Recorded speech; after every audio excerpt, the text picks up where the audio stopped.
Okay, this last page is one more quick little idea here. Special triangles are fantastic. They work great. But they're kind of limited. We can only use them for 30s, 45s, 60s, and combinations of those.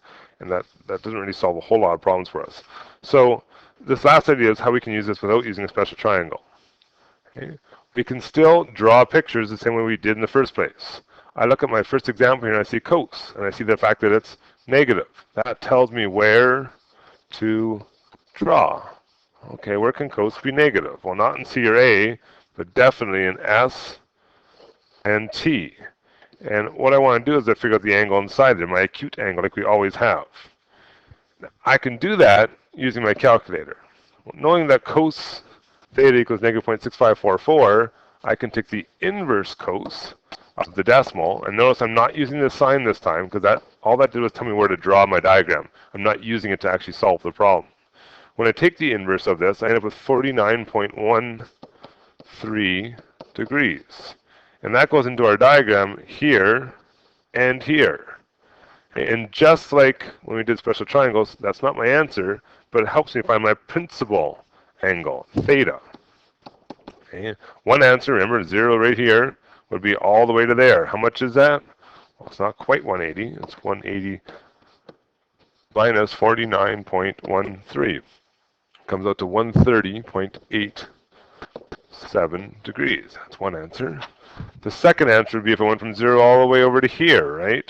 That's past 180, 49.13 degrees. So it gives me 229.13 degrees. Hey, my calculator can't tell me that.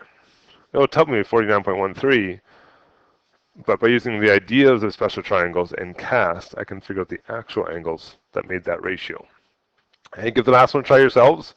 See if you can figure it out, and that will take you to the end of this last lesson. Following this, you probably want to work on the review, and then let me know when you're ready for the test, and we'll set that up.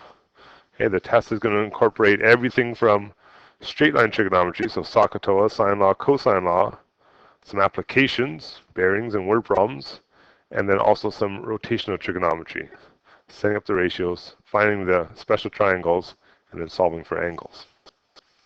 Okay, last example.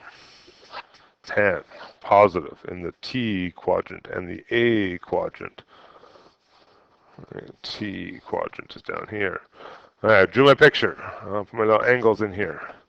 I can use my calculator and the inverse of my calculator, 2.3151, to find out x. And x will be 66.64 degrees. So that's going in here, and it's going in here, right? Now the good thing is, one of my principal angles, this one, is x. So I've already figured out 1, because that's the distance from 0 right there. The second one, however, I have to start at 0 and go all the way around to here. How much is that? Well, it's more than 180.